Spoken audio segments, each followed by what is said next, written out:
Hola, bienvenidos al tema 3.1, presentaciones en eventos académicos, que corresponde a la unidad 3, que es elaborar materiales de apoyo de reportes de investigación de la materia optativa Comunicación de la Ciencia. En esta ocasión vamos a hablar acerca de las presentaciones en eventos académicos y vamos a dividir en dos momentos esta presentación. Una primera es qué y cómo lo voy a presentar. Y en una segunda, la rúbrica para la revisión de presentación.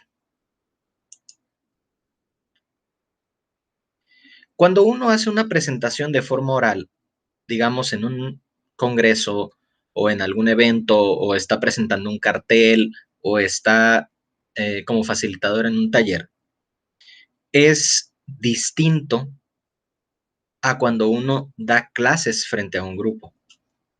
Dado que aquí, en un congreso, en un taller o en un cartel, uno no solamente está exponiendo un tema el cual domina, sino que además en esta ocasión está tratando de convencer al público de aquello que está queriendo comunicar. Y en este caso hay varias cosas que influyen en cómo a uno, digamos, le puede ir en una presentación.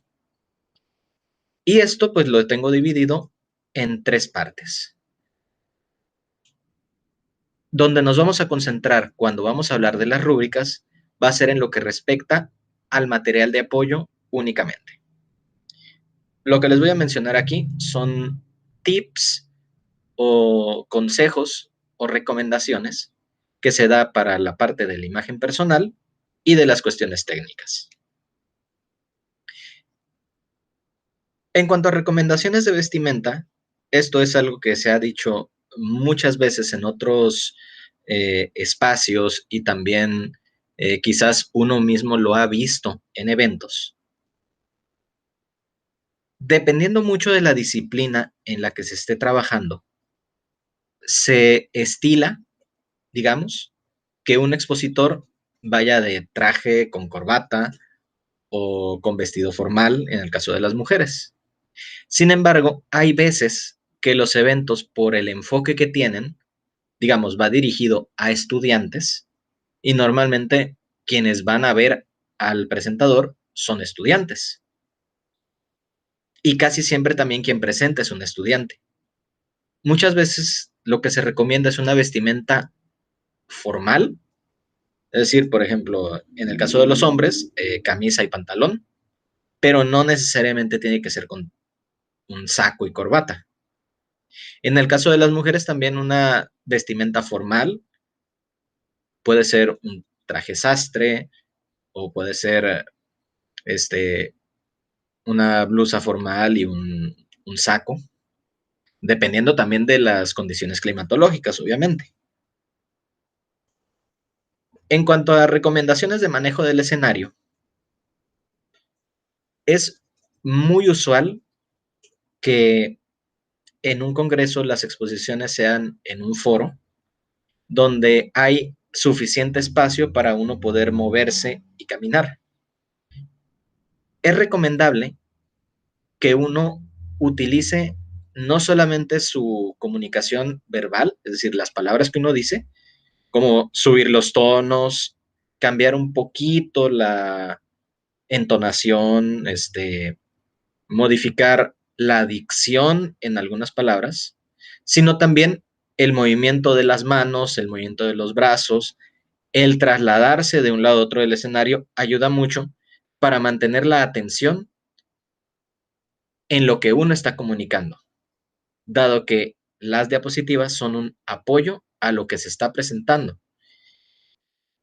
Y el público se fija más, muchas veces, en la persona que en lo que está diciendo la persona. Entonces, los movimientos y los cambios de voz ayudan mucho a esto. Y respecto a lo de qué se está comunicando de manera verbal, el vocabulario, la dicción y la pronunciación son importantes. ¿Hay que manejar lenguaje técnico? Sí, pero es recomendable no abusar de los tecnicismos. Nosotros en nuestro idioma español también, en cuanto a la dicción, tenemos la cuestión de las palabras con T, P y S, porque nuestra forma de hablar común tendemos a arrastrar o a ser muy explosivo los sonidos de esas consonantes. No hay forma de quitárnoslo, es la manera en la que hablamos, pero hay formas de evitar que se note mucho. Eso normalmente es cuando estamos haciendo una grabación en video. Y finalmente la pronunciación. Esto más que nada es cuando se presentan términos en otros idiomas. Y una regla general es que si no sabemos bien cómo pronunciar una palabra, podemos leerla como se leería en el español. No es malo leer palabras, por ejemplo, en inglés, como están escritas, si nuestra presentación es en español. Lo más grave que puede suceder es que alguien que sepa la pronunciación nos lo corrija. Y de esa forma, pues uno aprende bien cómo es la pronunciación. Y en cuanto a las cuestiones técnicas, esto más que nada va enfocado hacia lo que uno puede tener en relación con lo que dispone al momento de hacer una presentación. Lo primero es la iluminación. Cuento una anécdota interesante. Tenía un compañero que en la carrera que su color de piel era muy oscuro. Y un día le hicieron la broma de apagarle las luces cuando estaba exponiendo. Entonces ya se imaginarán qué fue lo que sucedió. Obviamente teníamos 20 años en ese entonces y nos dio mucha risa la situación, cosa que actualmente pues es algo lamentable, sobre todo porque la exposición formal en la que estábamos se volvió completamente un circo. La iluminación es muy importante, sobre todo cuando estamos grabando un video, que es lo más usual actualmente. El tener una lámpara o el tener un contraste de luz que no nos genere sombras en el rostro ayuda mucho, porque las sombras pueden modificar la forma en la que uno visualiza la cara del interlocutor. Y un mal ángulo de sombras puede generar que las facciones o que los movimientos de la cara sean muy distintos a como en realidad se están haciendo. La segunda es la disponibilidad de recursos. Me ha pasado que en congresos no hay proyector o no hay computadora. Entonces uno tiene que cargar con su computadora o esperar que alguien más lleve un proyector o que alguien más preste una computadora. Entonces es importante contar con esto. También, dependiendo del tamaño del escenario, un micrófono con un pequeño altavoz puede ser bastante útil. En cuanto al espacio disponible, esto tiene que ver con el escenario donde se está exponiendo. Eh, claro, si no hay un escenario o no hay un podio donde uno se para hablar, pues obviamente pues los movimientos son más limitados que cuando sí existe. Y finalmente las restricciones de tiempo. En una presentación, en un congreso, generalmente uno cuenta para una ponencia con un tiempo entre 15 a 25 minutos. Entonces, la extensión de los materiales de apoyo debe ser acorde con esto. Algo usual y que es muy común es que se defina que para una diapositiva se deben de tomar entre 30 segundos y hasta máximo 3 minutos para exponer sobre ella, con un promedio de 1 minuto y medio por diapositiva. Si sacamos la cuenta, esto nos daría un conjunto de entre 12 hasta 25 diapositivas, dependiendo de cuánto vamos a durar en lo que queremos comunicar. Y obviamente hay diapositivas en las que uno se detiene más que en otras, precisamente porque es donde queremos hacer más énfasis en lo que nos interesa. En el caso de una presentación de cartel, todas las recomendaciones de imagen son las mismas, las recomendaciones para presentación de talleres son las mismas, solo que en un taller uno tiene más interacción con el público. Entonces se recomienda gestionar el espacio adecuado para que se puedan desarrollar las actividades. Casi siempre los talleres tienen una duración de hora y media o 2 horas por sesión. Algunas veces son 2 sesiones, a veces es una sola sesión. Entonces las restricciones de tiempo son un poco más holgadas en ese sentido. Y en el caso de exposición de carteles, casi siempre son varias horas, por lo que se recomienda usar un calzado cómodo y una vestimenta cómoda pero formal. Y también hay restricciones de tiempo, no son tantas porque uno va exponiendo conforme va llegando la gente a ver el cartel que cada quien tiene. Lo que hay que manejar ahí con mucho cuidado es el tono de voz, dado que dependiendo del espacio que se disponga para hacer las exposiciones, puede ser que haya unos escasos 2 metros o 3 metros entre cartel y cartel, y muchas veces la presentación de uno puede interrumpir las presentaciones de otros. Entonces, eso más que nada es una cuestión de etiqueta más que de una recomendación. Ahora bien, vamos a hablar de los materiales de apoyo y las recomendaciones que se tienen con base en rúbricas. Una rúbrica, como nosotros las hemos manejado todo el tiempo para docencia, es una forma en la que le podemos aplicar una escala de las cosas que queremos observar o que nos gustaría, entre comillas, calificar del trabajo que está haciendo alguien. En el caso de una exposición, hay muchas cosas en las que uno puede fijarse para, pues precisamente, evaluar el desempeño. Este documento de apoyo, que se puede consultar directamente al hacer clic en las diapositivas, se compone de dos partes. Una, donde vamos a evaluar la forma de comunicar una investigación, y otra, donde vamos a ver y evaluar el formato y el contenido de la presentación. Estos son, digamos, las partes base de aquello que nos interesa evaluar, pero hay muchas más que podríamos considerar si nosotros decidimos que es importante.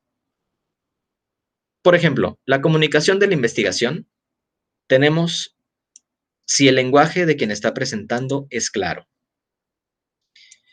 si evita usar el lenguaje técnico cuando no es necesario, si la fluidez de la comunicación verbal es efectiva, si se realizan cambios de tonalidad de voz para hacer énfasis en alguna cosa, si se acompaña la exposición oral con movimientos corporales, más no exagerados. Tampoco queremos parecer personajes de película infantil. Y por último, si el volumen de la voz es suficiente para que se escuche en todo el escenario o el salón donde se está efectuando la presentación. Algunos de estos rubros, por cierto, no aplican para exposiciones en video, porque ahí pues tenemos mucho más control sobre el espacio, sobre el silencio, sobre el volumen. Ahí lo que se califica más que nada es iluminación, tonalidad, dicción, la habilidad que tenga la persona para editar el video, entre otras. Esta rúbrica pues la van a poder utilizar para una de sus tareas, de hecho es para uno de los foros concretamente, y se agrega la parte de comentarios adicionales para que ustedes puedan mencionar cosas que posiblemente no estén en la rúbrica. En cuanto al formato y contenido de la presentación, tenemos ortografía y gramática y el formato de las diapositivas. Es muy usual que al momento de utilizar algún programa del paquete de Office o su equivalente en software libre o en Mac, escribamos utilizando el corrector ortográfico activado. Pero hay veces que, digamos, al programa se le olvida y nos cambia el idioma de manera automática. Y puede ser que estemos escribiendo en español, pero que el software piense que estamos en inglés y nos va a marcar errores de ortografía. De igual forma, si nosotros escribimos en inglés algo para el formato de idioma en español, nos va a marcar faltas de ortografía. A eso no hay que hacerle mucho caso. Sin embargo, la forma de escribir es importante, porque de hecho, en una referencia que está en su carpeta de referencias, se menciona que una buena investigación, pero con mala calidad de redacción, ortografía y gramática, puede ser que es impactante, pero no va a tener difusión. Eso lo dejamos para reflexionar posteriormente. Lo que nos vamos a fijar en esta cuestión de ortografía y gramática sería si se usan mayúsculas y minúsculas en cada párrafo, para los títulos y para todo lo demás que se requiera. Si se acentúan las palabras que lo requieren, si se respetan los signos de puntuación, acordándonos el inglés solamente emplea la interrogación y la admiración para cierres, nosotros para abrir y para cerrar. Si se respetan los signos, es importante. La longitud de los párrafos, si es suficiente para dejar las ideas claras, pero no que nos quede un bloque de texto enorme. Si se utilizan cursivas, negritas o marcas cuando se quiere hacer énfasis en alguna cosa. Marcas nos referimos, por ejemplo, a llaves, paréntesis, asteriscos, guiones, comillas, etcétera. Y también, si al usar abreviaturas, acrónimos o siglas, se definen lo que significan la primera vez que aparecen. Porque puede ser que alguien ponga unas siglas que sean NG, posiblemente refiriéndose a National Geographic, o puede ser que NG significa de no me gustó, por ejemplo. Entonces, hay que aclarar bien qué es cada sigla o qué es cada abreviatura o acrónimo que usemos. En cuanto al formato de las diapositivas, aquí nos vamos a fijar en si el tamaño de letra es consistente y además facilita la lectura. Es usual que el tamaño de letra de una presentación sea entre el número 20 y el 26. Aunque hay veces que puede ser que con un 22 sea suficiente, dependiendo del tamaño del escenario, igual, o de qué tan lejos se pueda sentar una persona. Hay veces que se necesita un tamaño 34 o un tamaño 32 para poder hacer que se vea bien, pero eso depende mucho. También si el tipo de letra es adecuado para una comunicación científica. Por ejemplo, comúnmente utilizamos el tipo de letra Calibri o el tipo de letra Times o Arial, que son los más comunes y más usados por el formato APA. Pero hay gente que puede ser muy creativa y utilizar letras estilo manuscrito, por ejemplo esta, o puede ser que les interese verse muy fantasiosos y pone un tipo de letra como este, que es en cursiva, pero si se fijan, el tamaño en el que queda la fuente con respecto a otros tipos de letra puede dificultar bastante la lectura, sobre todo si aquí consideramos que estoy presentando en tamaño 12 y el Times a este tipo de letra sí se nota mucho una diferencia. Otra cosa importante es la paleta de colores. Normalmente, si nosotros queremos poner un texto con un fondo, hacemos que el fondo sea claro y el texto oscuro, o que el fondo sea oscuro y el texto claro.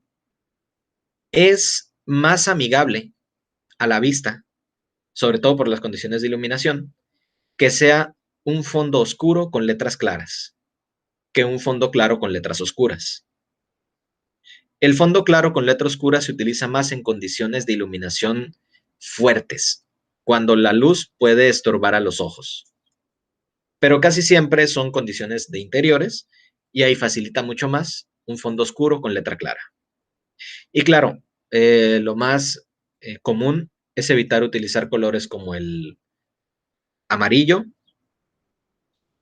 el verde limón, el rosa fuchsia y el rojo. El rojo casi siempre se utiliza única y exclusivamente para hacer énfasis en ciertas cosas. más no como un color principal para unas diapositivas. Una forma muy sencilla de no errarle al momento de elegir una paleta de colores son las recomendaciones que vienen directamente en el editor de textos. Por ejemplo, estos tonos que normalmente evitamos el amarillo, pero estos amarillos se ven bien dado que son más oscuros. O estos naranjas que tienden más a un color café que un naranja. Estos verdes hoja de árbol o estos azules que son amigables a la vista. Claro, si van a usar un amarillo, pueden cambiar el fondo y ponerlo en color negro, de tal manera que se contraste. En cuanto a la cantidad de diapositivas, como ya lo platicamos, uno puede estimar el tiempo entre 30 segundos hasta 3 minutos por diapositiva. Y la cantidad pues va a ir en función del tiempo que vayamos a durar. Y finalmente, de este formato, las animaciones y transiciones. Una imagen en movimiento capta más la atención que una imagen estática. Pero también hay que recordar que una imagen en movimiento capta más la atención que el propio expositor. Entonces, las animaciones y transiciones deben de funcionar de tal forma que atrapen la atención respecto a lo que estamos exponiendo, pero que no opaquen a quien está exponiendo. Es decir, no deben de ser un distractor de lo que interesa de la presentación. Y eso pues hay que evaluarlo de acuerdo a nuestras percepciones y de acuerdo a lo que necesitemos. Y finalmente, respecto al contenido, que aquí cambiamos la rúbrica a preguntas de respuesta binaria, de sí y no, y las recomendaciones. Por ejemplo, poner una diapositiva de título, que es importante, presentar una diapositiva a modo de índice de contenido, ver si es posible elaborar un diagrama o esquema de publicación a partir de esa diapositiva de índice, porque de esa forma garantizamos que las diapositivas tienen coherencia y rigor metodológico y argumentativo. Si hay numeración en las diapositivas, que es importante porque si nos interesa hacer una pregunta a quien está exponiendo, nosotros podemos decir, en la diapositiva 15, me gustó lo que dijiste. O de la diapositiva 13, no estoy de acuerdo con tal cosa. ¿Me podrías explicar de nuevo? Cosas así por el estilo. Si se utilizan fotografías o diagramas para ilustrar lo que se menciona, más la calidad de las fotografías es la adecuada. Y finalmente, si existen citaciones y existe una o más diapositivas donde se tengan las referencias de esas citaciones. Que esto es importante dado que estamos en el ámbito científico y hay que dar crédito a quien crédito merece. Y finalmente, comentarios adicionales.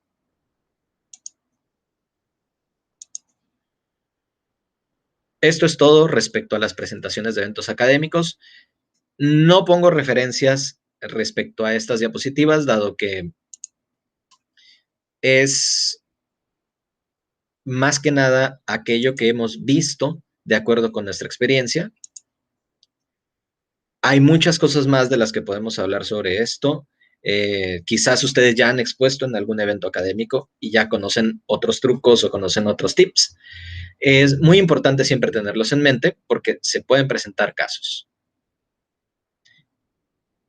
Ahora, respecto a este tema, se tiene un foro y se va a tener también una tarea. Entonces, les encargo que lo revisen y de mi parte es todo. Muchas gracias.